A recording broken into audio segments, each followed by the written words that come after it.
Hayi akkam jirtu nagaa jirtu fayyaa keessanii nagaa kooti galata waaqayyo baga nagaa qabaatanii akkam jirtu warras viidiyoo haaraadhaa isiniif dhufee jira.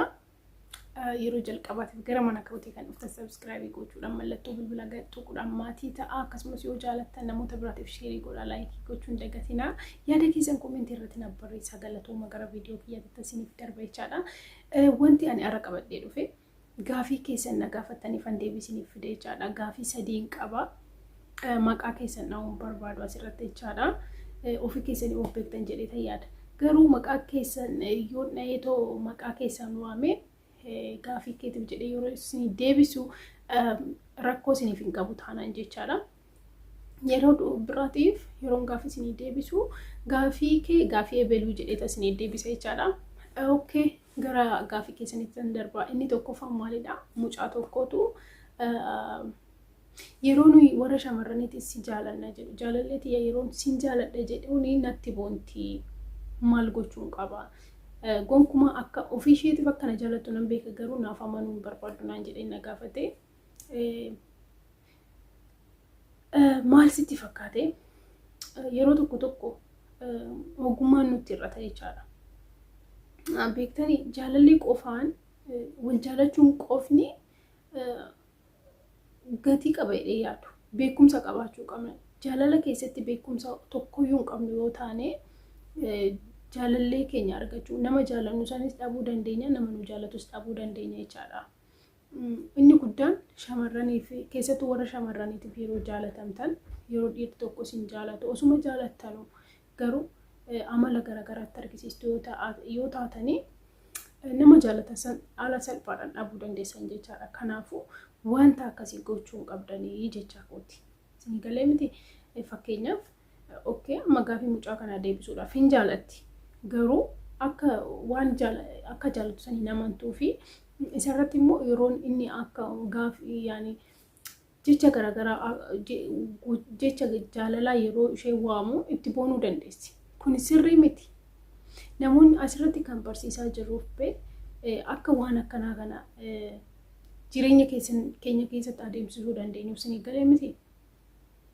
Maal sitan innis jaalatee isheenis jaalattee wanta bareechu jaalala keenya wanta bareechudha yeroo baay'ee kan asirratti dubbachaa jiru maal gochuu akka qabdu dhiirri tokko yoo ishee jaalatte isheenis yoo jaalatte akkamitti isa wajjin haasa'uu akka qabdu akkamitti isa biratti amala akkamii argisiisu akka qabdudha kan yeroo baay'ee viidiyoo hojjedhu miti.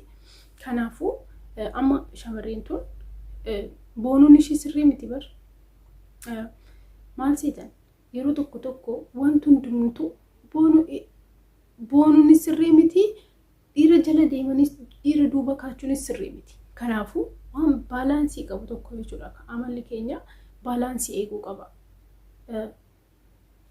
Okay, mucaan kun jaalatee jira. Isheen garuu jaalalisan osuma jaalattu garuu mana ishee keessatti bo'aa jechuudha bar. Mana ishee keessatti hin boossi garuu yeroo isa bira deemtu waan homtuu itti hin dhagaamne itti fakkeessiti jechuudha. Kun sirrii miti. Isin galee miti. Akka jaalattu atis illee amma dandeessuun ibsuufii qabda. Amma asit biratti dogongorri jira. Maal akka ta'e beektanii jaalachuun ishee dogongora miti garuu wanti amalli isheen itti argisiistu boonuun ishee kun immoo dogongora jechuudha. Wanta akkasii kana gochuun qabdanii warri dhiirotaa tirree jechuudha. Abdii kutuun qabdan. Isin galee miti akkasi jaalattu okay hin beekta. Maybe akkasi jaalatu siif amanuu dhiisuu dandeessi yeroo xiqqoodhaaf.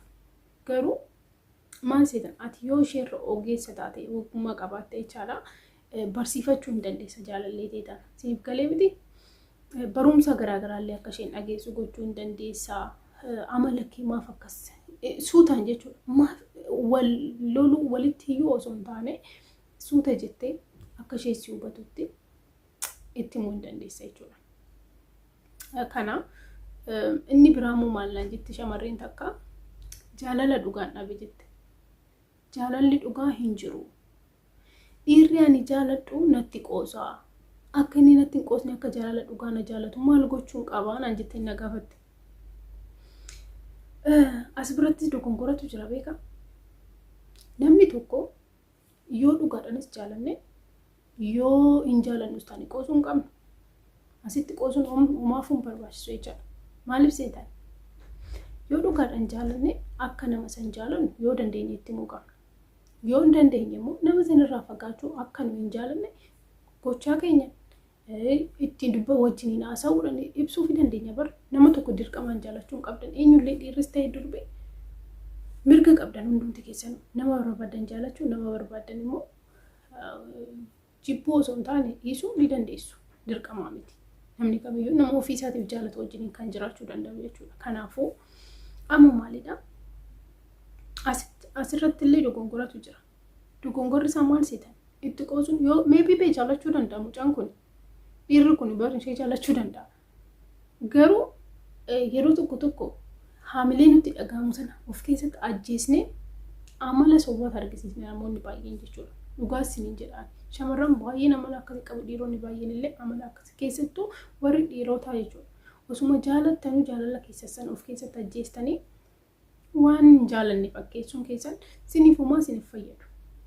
Amala keessan isa sirrii ta'e yoo argisiistan wanti sin miidhamtan tokko hin jiru.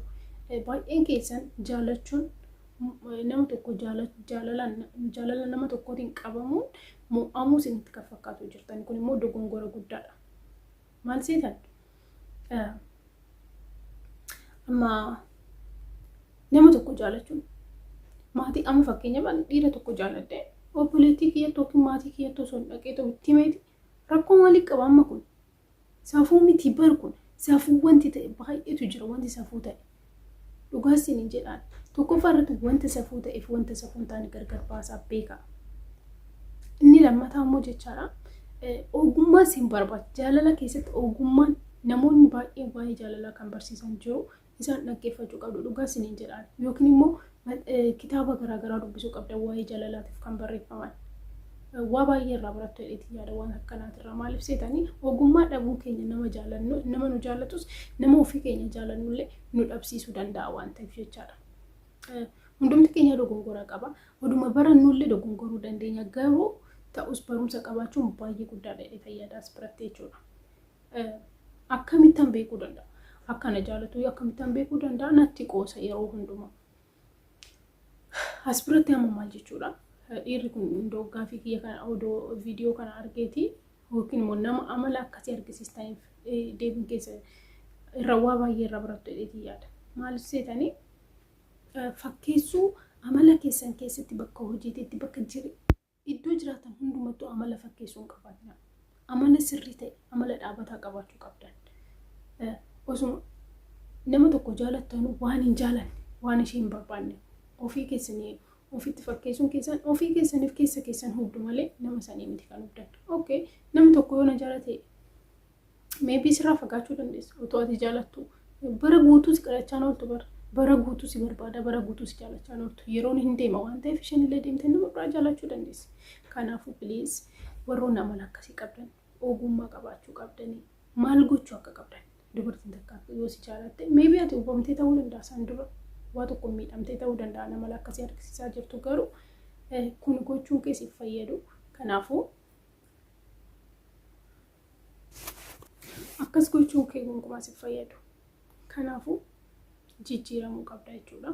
Inni sadaffaan immoo dhiironni baay'een dhiisanii erga haadha manaa isaanii dhiisanii maaliif deemuu? Shamarra biraa maaliif deemuu naan jette isheen tokko immoo kun immoo maal seetan? Yeroo dubbadheen ture kana garaachillee viidiyoo kana hojjedheen ture yeroo darbe maal seetanii?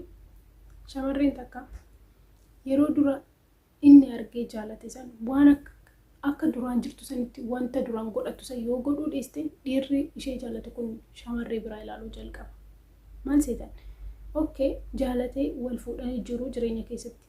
Garuu waan amala ishee hojjete tokkoffaadhaatti nama gaarii turte. Erga inni ishee fuudhee wajjin jiraachuu jalqabanii booddee amala garaagaraa kan itti argisiistu taana. Lammaffaa irratti immoo uffannaa ishee eeguu qabdi, qulqullina ishee eeguu qabdi, yeroo hundumaa sa'aatii guutuu mana isheetiif fi ijoollee isheetiif qofa kennuu qabdu. Isin galee yeroo darbe dubbadheen ture waa'ee kana jechuudha. Waan biraati miti. Uffannaa kee akka duraan uffattutti uffadhu. Of qabeessa kee dhiisin. Of qabeessa kee gonkumaa dhiisuu qabdu. Qulqullina kee eeggachuu gonkumaa dhiisuu qabdu. Baay'een keessan bareedina keessaa malee bareedinni alaa hin fayyadu jettanii kan yaaddan jira. Dhiironni immoo ilaali. Uffata tokkoon guyyaa 3 yeroo ati bultu inni bakka hojiitti nama shamarreen tokko uffata garaagaraa uffattee qulqullina ishee eeggattee kan ishee isa wajjin hojjettu yoo ta'e shamarree biraa ilaaluu jalqaba abbaan manaa kee. Kanaafuu namni tokko dhiirri tokko sababni inni shamarran biraa ilaaluuf yoo amala ishee guutuu akka inni duraan beeku san dhiiste nama biraa yoo jijjiiramte inni lammaffaan qulqullina ishee gonkumaan eeggattu yoo ta'e dura kan beeku san osoo hin taane nama dubartii biraa wajjin jiraataa jira itti fakkaata. Kanaafuu kuni akka inni shamarree biraa ilaalu taasisuu danda'a jechaadha. Kanaafuu shamarran erga heerumtanii booddee qulqullina keessan eeggachuu amala keessan jijjiirrachuu qabdanii akkuma duraan isaaniitti akkuma jaalala keessan waliif ibsitan sanitti waliif ibsuu qabdan jedhee yaada. Gaafii keessaniif deebii kanaan deebiseen jira. Deebiin keessan akkasiniif deebi'ee jiru abdiin qaba. Yoo isiniif hin deebine illee ifa yoo isiniif hin taane ifa isiniif godha. Namoonni gaafii biraa qabdan illee gaafii keessan gaafadhaa. Galatooma viidiyoo tan namoota walitti arginutti nagaan naaf turaa sinan jaaladhaa. Subscribe gochuudhaan maatii ta'a warri maatiin taane mallattoo bilbilaan dagatinaa baay'ee nagaan turaa.